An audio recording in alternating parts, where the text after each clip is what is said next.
ఈ భూలోకంలో మానవాళికి వేద వ్యాస మహర్షి అందించినంతటి సారస్వత వైభవాన్ని ఏ యుగంలో కూడా, ఏ కాలమందు కూడా ఏ మహర్షి కానీ ఏ మానవుడు కానీ సమకూర్చలేదు అనేటటువంటిది యథార్థమైనటువంటి విషయం. ఆయన కృష్ణద్వైపాయనుడు అనేటటువంటి నామాంకితుడైనప్పటికీ కూడా ఒక్కటిగా ఉండేటటువంటి వేదాన్ని వ్యసించినందువల్ల, అంటే 4 విభాగాలుగా విభజించినందువలన ఆయనకి వేద వ్యాసుడు అనేటటువంటి నామం ప్రసిద్ధమైంది. ఆ మహర్షి కేవలం వేదాల్ని మానవాళికి అందివ్వడం కోసం ఇంకా ఎన్ని చేశాడండి? ఆ వేదాల్లో ఉండేటటువంటి ఉపవేదాలు, ఋగ్వేదము, యజుర్వేదము, సామవేదము, అథర్వవేదము కదా, వాటికి ఉపవేదాలు ఋగ్వేదానికి ఆయుర్వేదము, యజుర్వేదానికి ధనుర్వేదము, సామవేదానికి గంధర్వ వేదము, అథర్వవేదానికి అర్ధవేదము అనేటటువంటి 4 ఉపవేదాలని కూడా మానవాళికి దర్శనీయం కావించాడు ఆయన. అంతేకాకుండా ఆ వేదాలని అర్థం చేసుకోవడానికి, అధ్యయనం చేయడానికి సులభమైనటువంటి షడంగాల్ని కూడా దర్శింపజేశాడు ఆయన. శిక్ష, వ్యాకరణము, ఛందస్సు, జ్యోతిషము, కల్పము, నిరుక్తము అనేటటువంటి 6 అంగాల్ని కూడా దర్శనీయం కావించాడు. ఇక ఆ వేదాల్లో ఉండేటటువంటి సంహితలు, బ్రాహ్మణాలు, ఆరణ్యకాలు, ఉపనిషత్తులు ఇవి కూడా మానవాళికి సులభంగా అర్థం చేసుకోవడానికి, అధ్యయనం చేయడానికి కూడా దర్శనం కావించాడు కూడా. ఇవి కూడా ఈ విధంగానే ఆ వేదాన్ని అంత అద్భుతంగా అందించాడు వేదాలని. మరి సృష్టి లేనప్పుడు ఎలా ఉండేది? ఆ భగవంతుడు నిరాకార నిర్గుణ నిరంజనుడై ఉండేవాడు కదా, ఆ వర్ణన ఉంటుంది. ఇక సృష్టి ప్రారంభం గురించి విశేషంగా చెప్పబడింది. సృష్టిలో కావించినటువంటి విశేషాల గురించి కూడా వేదంలో సవిస్తరంగా ఉంటాయి. అసలు వేదంలో లేని జ్ఞాన విజ్ఞానాలు ఏముంటాయండి? అంత అద్భుతమైనటువంటి వేదాల్ని మానవాళికి అందించాడు వ్యాస మహర్షి. ఇక 18 మహాపురాణాల్ని అందించాడు, 18 ఉపపురాణాల్ని కూడా అందించాడు. ఇక అంతేకాకుండా పరమాత్ముడి గురించి ఇంకా నేను సమగ్రంగా చెప్పలేకపోయాను అనేటటువంటి చింతనతో భాగవతాన్ని కూడా అందించాడు.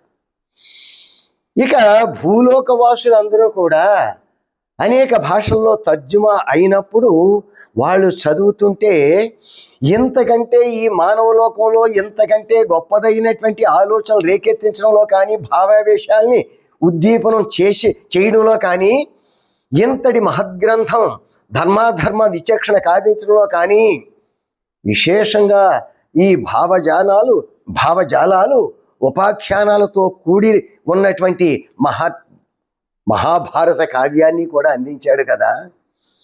ఆ కావ్యమే నేటికి కూడా ప్రపంచంలో మొదటి స్థానంలో నిలబడడానికి కూడా కారణం అయ్యాడు కదా. ప్రపంచ పండితోత్తములందరూ కూడా వాళ్ళ భాషల్లో తర్జుమా కాబడినప్పుడు వాళ్ళు ముగ్ధులైపోతూ ఆశ్చర్య చెగుతులవుతూ కూడా వాటిని విశేషంగా పఠనం కావిస్తూ ఉన్నారు కదా.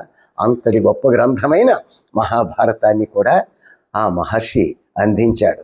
అంతేకాదు, ఆ మహాభారతంలో అంతర్భాగమైనటువంటిది, పరమాత్ముడే స్వయంగా చెప్పినటువంటిది, మోక్షాన్ని అతి సులభంగా అందించగలిగేటటువంటిది, పుణ్యలోకాల్ని అత్యంత సులభంగా ప్రాప్తింప చేసేటటువంటి భగవద్గీతని కూడా అందించాడు కదా కావ్య రూపంలో మలచి వ్యాస మహర్షి. ఇక్కడ మరో విశేషం ఏమిటంటే, మరి ఆ భగవద్గీతలో సాంఖ్యయోగానికి అన్వయింప చెయ్యాలనేటటువంటి దృక్పథంతో అనుకుంటాను నేను. 18 సంఖ్యకి చాలా విశేషమైనటువంటి ప్రాధాన్యత ఇచ్చారు వ్యాస మహర్షి కూడా. కూడా ఆయన ఏమిటి, ఆయనే ఇచ్చారు. ఏమిటి ఆ 18 యొక్క సంఖ్య అంటే, మహాభారతం 18 పర్వాల్లో ఉంటుంది, 18 పర్వాలతో కూడి ఉంటుంది. అందులో అంతర్భాగమైనటువంటి భగవద్గీత 18 అధ్యాయాలతో ఉంటుంది. ఇక మహాభారత యుద్ధం 18 రోజులు జరిగింది. మహాభారత యుద్ధంలో పాల్గొన్న సంఖ్య 18 అక్షోహిణీలు. ఇక అక్షోహిణీల యొక్క ఆ సంఖ్యా విశేషాన్ని కూడా మనవి చేస్తాను. ఒక అక్షోహిణి అంటే 21,870 రథదళం, రథాల మీద యుద్ధం చేసేవాళ్ళు. ఇక 21,870 అదే సంఖ్య గజదళం, ఏనుగుల మీద యుద్ధాలు చేసేవాళ్ళు. ఆశ్విక దళం, గుర్రాల దళం.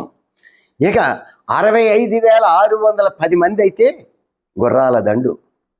ఇక పదాతి దళం అంటే నేల మీద ఉండి యుద్ధం చేసేటటువంటి పదాతి దళం 1,09,350 మంది.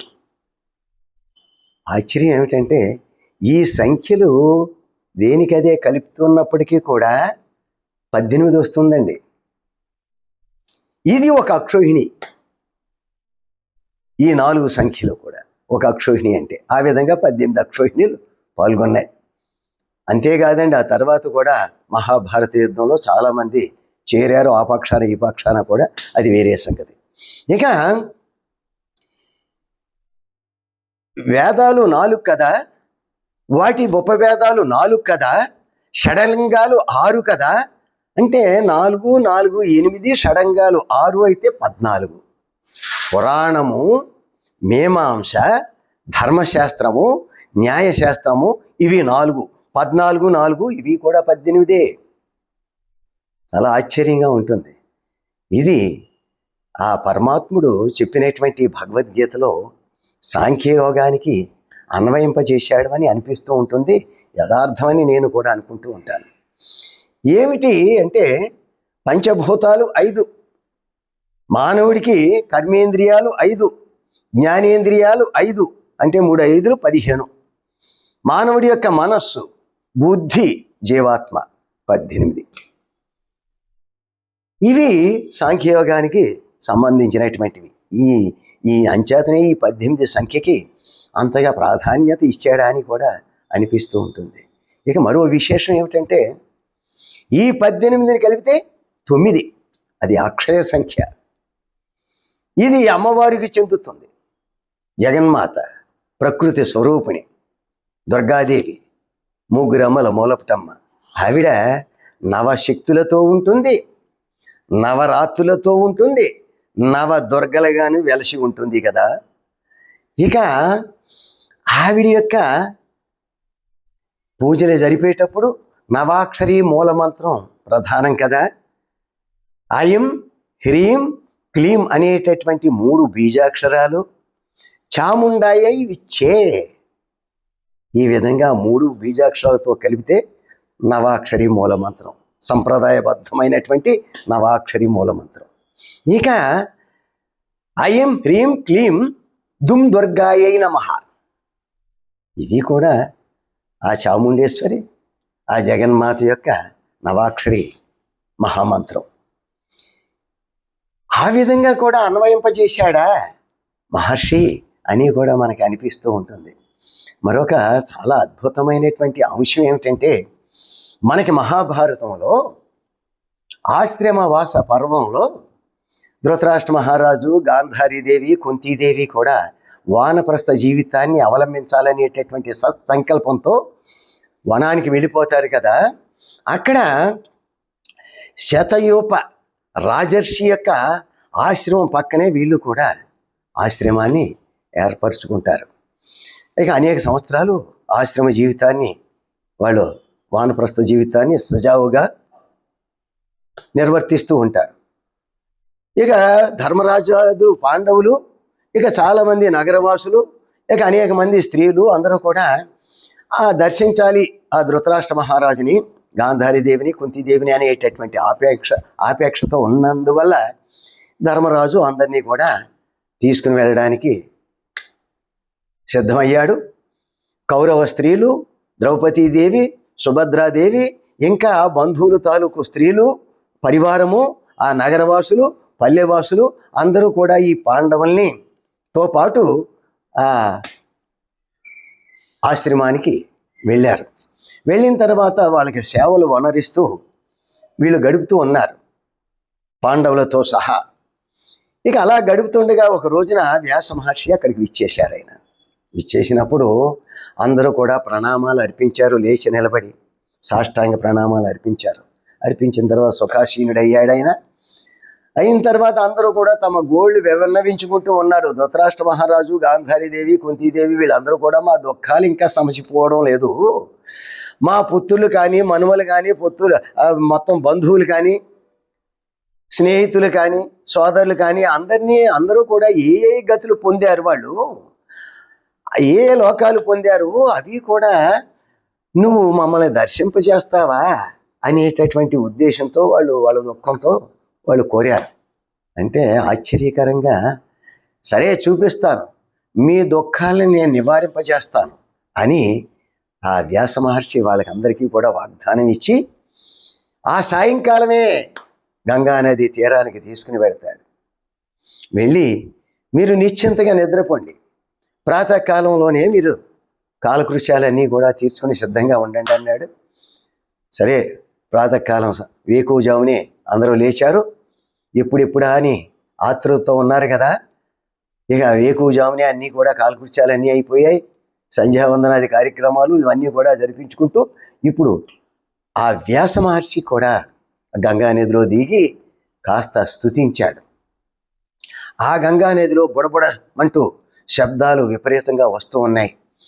ఇక కౌరవులతో పాటు భీష్ముడు, ద్రోణుడు వీళ్ళందరూ కూడా, ఇక పాంచాల దేశపు రాజు అయినటువంటి ద్రౌపదుడు, తన పుత్రులు, తన సోదరులు అందరూ కూడా, ఆ విధంగానే మత్స్య దేశపు రాజు అయినటువంటి విరాటుడు, ఆయన పుత్రులు, ఆయన పరివారం అందరూ కూడా, ఇక శల్యుడు, ఇక బాహ్లికుడు, ఆయన పుత్రుడైన సోమదత్తుడు, ఆయన పుత్రుడైన భూరిశ్రవుడు వీళ్ళందరూ కూడా ఒక్కసారిగా లేచి ఆ గంగానది నుంచి దివ్యాస్త్రాలతో, దివ్య వస్త్రాలతో, దివ్య అలంకారాలతో, దేదీప్యమానమైనటువంటి పూలమాలలతో, దివ్యమైనటువంటి లేపనాలతో, దివ్యమైనటువంటి తేజస్సులతో వాళ్ళందరూ కూడా పైకి లేచారు, వచ్చేశారు. ఈ మానవ దేహాలతో కూడినటువంటి పాండవాదులు, ధృతరాష్ట్ర మహారాజు, గాంధారీదేవి, ఇక కుంతీదేవి అందరినీ కూడా ఆలింగనం చేసుకుంటూ ఉన్నారు. ఈ మునీశ్వర్లు అందరూ కూడా వచ్చారు కదా, నగరవాసులు వచ్చారు. అందరూ ఆశ్చర్యచకితులైపోయి అందరినీ చూస్తూ ఉన్నారు. కురుక్షేత్ర సంగ్రామంలో మరణించినటువంటి వీరులందరినీ కూడా చాలా ఆనంద ఆశ్చర్యాలు కలుగుతూ ఉన్నాయి. మరో విశేషం ఏమిటంటే, అంధుడైనటువంటి ధృతరాష్ట్ర మహారాజుకి సంపూర్ణమైనటువంటి దృష్టిని కూడా ప్రసాదించాడు ఆ వ్యాస మహర్షి. ఈ సంగతి తెలిసి మరింతగా ఆశ్చర్యపోయారు. గాంధారీదేవి కూడా ఈ సంగతి విన్నదై, తెలుసుకున్నదై, తన కళ్ళకి కట్టుకున్నటువంటి ఆ గంతల తాలూకు వస్త్రాన్ని కూడా తీసివేసింది. ఇక కుమారుల్ని, పుత్రుల్ని, మనవల్ని అందరినీ కూడా ఆలింగనాలు చేసుకుంటూ ఉన్నారు. అందరూ కూడా తమ భర్తల్ని, ఆ విధవరాళ్ళందరూ కూడా తమ పుత్రుల్ని, తమ కొడుకుల్ని, తమ మనవల్ని అందరినీ కూడా, సన్నిహితుల్ని, సోదరుల్ని అందరూ కూడా, శకుని యొక్క సోదరులు అందరూ కూడా వచ్చేశారు. ఇక అందరూ కూడా ఒక రోజంతా కూడా ఆనంద ఉత్సాహాలతో, వైరభావం కించిత్తు కూడా లేకుండా, అరిషడ్ వర్గాలు తాలూకు ఆ కామ, క్రోధ, లోభ, మోహ, మదమాశ్చర్యాలు ఎక్కడ ఏమాత్రం కూడా లేకుండా స్వచ్ఛమైన మనస్కులతో, అటు దివ్యమైనటువంటి దేహాలతో ఉండేటటువంటి వాళ్ళు, దేవలోకం నుంచి వచ్చినటువంటి వాళ్ళు, ఇక మానవ దేహాలతో ఉండేటటువంటి ధృతరాష్ట్ర మహారాజు, గాంధారీదేవి, కుంతీదేవి, పాండవులు, ఈ మునీశ్వర్లు, ఇక వీళ్ళతో వచ్చినటువంటి నగరవాసులు, పల్లెవాసులు అందరూ కూడా ఆలింగనాలు కావించుకుంటూనే ఉన్నారు. ఒక రోజంతా గడిపారండి వాళ్ళతో ఆనందంగా. వీళ్ళ దుఃఖాలన్నీ కూడా సమసిపోయాయి. అప్పుడు మర్నాడు ఇక దివ్యలోకాలకి వాళ్ళందరూ కూడా వెళ్ళిపోతారు అనగా వ్యాస మహర్షి మళ్ళీ ఆ గంగానదిలో దిగాడు. ఒక్క ప్రకటన చేశాడు ఆయన. మీ భర్తలతో పాటు, మీ కుమారులతో పాటు, మీ మనుమలతో పాటు, మీ బంధు వర్గాలతో పాటు, మీ సోదరులతో పాటు మీరు కూడా ఆ స్వర్గ ప్రాప్తిని పొందాలి వీళ్ళతో సమానంగాను అనేటటువంటి ఆ తలంపు ఉన్న వాళ్ళందరూ కూడా దీంట్లో మునకలు వేయండి అన్నాడంతే. కౌరవ స్త్రీలతో పాటు ఆ భర్తలు పోగొట్టుకున్న ఇతర స్త్రీలు ఇక అందరూ కూడా కొడుకులు కోసం మనవల కోసం అందరూ కూడా ఆ గంగా నదిలో మునిగి తమ దేహాల్ని విడిచిపెట్టి మానవ దేహాల్ని వాళ్ళతో పాటు స్వర్గప్రాప్తిని పొందారు. ఎంతటి వైభవాన్ని ఏ మహర్షి చూపించగలడండి? ఎంత తపోమహిమ ఉండగలిగితే ఎంతటి వైభవాన్ని చూపించగలడు వ్యాస మహర్షి. అద్భుతం, అద్వితీయమని మనవి చేస్తూ స్వస్తి.